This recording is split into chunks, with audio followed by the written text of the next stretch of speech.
Hey there! Welcome back to Reddit Dating, best channel for cheating stories. Make sure to like and subscribe the channel for more spicy stories. My GF31 cheated on me M27. Together 8.5 years and have a 2 years daughter. Hey, this is my first time doing anything like this, and I've been feeling quite depleted for the last 2 weeks since D-Day.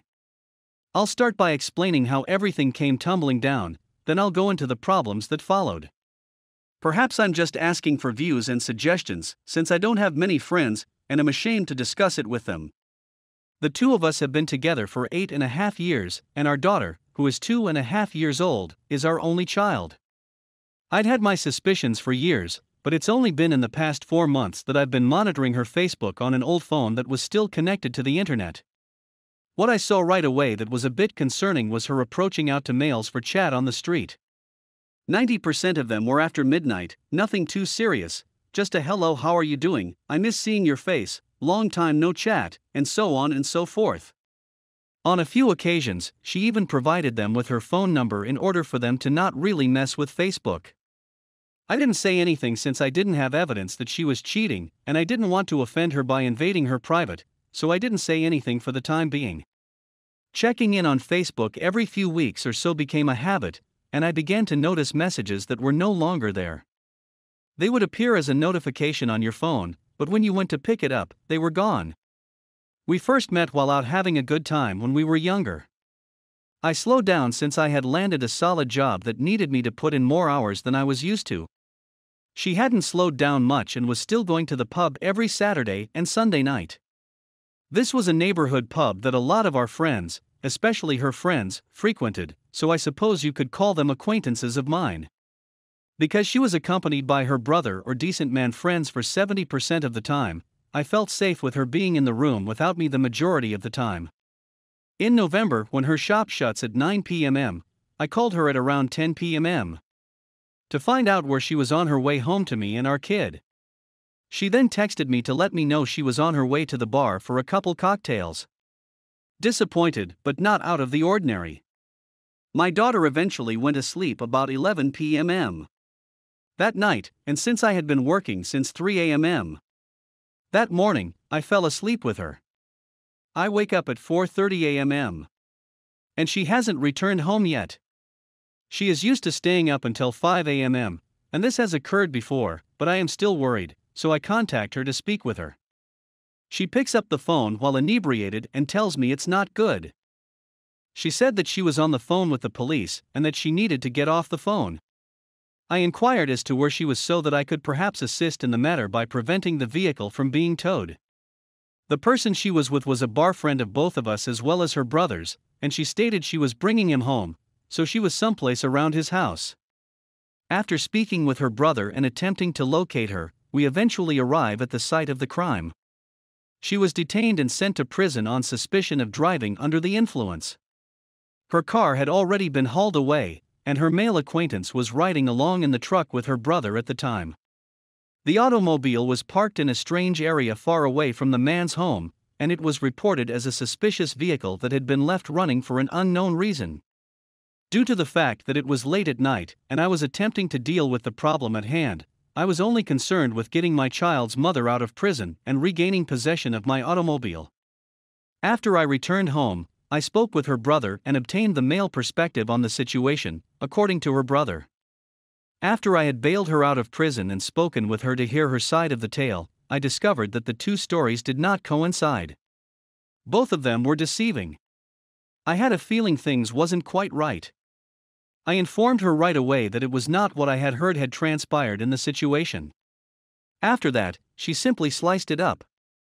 I don't recall being intoxicated at the time. As soon as I get her home, she remains with our daughter, while I go to the vehicle dealership to retrieve the car out of impound with her brother. As we were driving there, I mentioned to him that the two accounts don't seem to fit up, and he expressed his doubts, but refused to leap to any conclusions. I go fetch the vehicle, and when I open the door, her pants are sitting on the passenger seat. My stomach dropped to the floor, and when I showed her brother, he still had doubts and stated he was going to find out from the other person. As soon as I got the vehicle home, I went into the laundry basket to check whether she had brought any panties with her, which she had not done. I took her outside and asked her what she thought about it. She had just recently returned from a night at her father's house, and she said that the police searched her belongings in her bag of clothing. I didn't believe her, but I couldn't prove it. She appeared irritated that I had even raised the question and said emphatically that she had never cheated on me in front of me, staring me in the eyes. I apologized and said that it didn't seem good, which is why I inquired. After a few months, it's January, and the day before my birthday has come around. For a couple beers, I invited my closest buddy and his brother over to my place. I had a bit too much of a good thing, and I passed out. However, I became aware that my closest friend's brother was taking an interest in my girlfriend. I woke up with a weird sensation in my stomach, but I drove my girlfriend to work since she is unable to drive at the moment. After I send her off, I take a look at her old phone, which still has Facebook on it. I discovered that my closest friend's brother was attempting to hit on her over Facebook after I had fallen asleep for the whole night. Even while she didn't actually flirt back, she also didn't give me the kind of answer I would have loved. Then I realized that there were two more males whose messages had been erased. She puts both of them on ghost mode, which means that all of their messages are immediately deleted. They were contacting me till 5:30 a.m., and our talks were lengthy. One of the men was the same one who had been arrested the previous night. The second person was the same guy from whom she had been deleting texts for a few months, even before the DUI happened to her. I informed her that I had seen the text conversations exchanged between the three men. She said that she knew about my friend's brother, but she seemed befuddled and didn't understand what I was talking about with the other two people. I immediately texted her back and told her everything was okay, and she promptly folded. Not knowing what you read, but expressing my apologies and affection for you, as I do not want to disrupt our family's harmonious coexistence. I begged her to confess since I still lacked strong evidence and the texts had been erased, and I was in a hurry. Despite this, I did not inform her of it. See the mails titled the DUI? And then I respond with everything. She adds, "You would have to ask, I'm not sure what you're talking about." I told her, "How can I trust you if you can't even admit what you did?" I already knew I had the messages, so I didn't need her to explain. She said that it was largely made up of words, and that it was simply plain stupid *****. What I said and to whom, as well as what transpired with the DUI, are all documented. I don't know, folks, I'm not even sure why she confesses. I told her that I would see her when I picked her up from work since she had 4 of the same things simply going back and forth. When we arrive home, we go out to the back and chat about it. I continued reminding her that I had seen the texts, and that she needed to confess. She acknowledged to him that she had slept with him the night before the DUI. And with the other person, she's been deleting his texts, since he's been saying stupid things. I inquired as to what she had said, and she said that it had something to do with his me and bending me over the pool table, taking his large black D******. I omitted to note that this was yet another regular at the establishment. We've both been struggling with this for the last 2 weeks, and it's still difficult. She keeps claiming she wants to move ahead and not look back, but it's difficult to get the memories of the past out of my head. All of the deception and treachery on my part.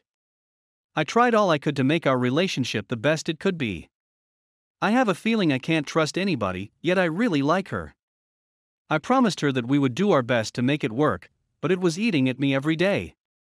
To be really honest, I believe that our kid is the only thing that keeps us together right now.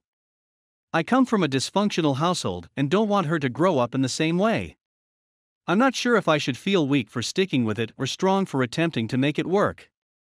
I was motivated by the fact that she believes it is simple for you to just walk away, and I believe this is true, therefore I chose the more difficult option of giving it all I had. This isn't the first time she's lied to me about anything. She has lied about phone numbers being male, claiming that they were her relatives' numbers. She has also lied about her whereabouts. Her brother contacted me to say she was up to no good, and that I should go check on her. I arrived at the bar at the same time as her, with another man in her vehicle, who she said was her brother.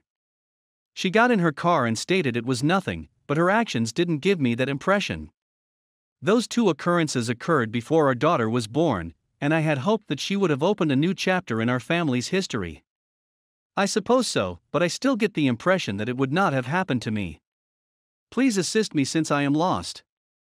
Edit, there is a lot going on in our life right now, including the loss of a family member. But my curiosity is getting the better of me, and I want to contact the individual and find out precisely what was going on. Is this a poor idea in any way?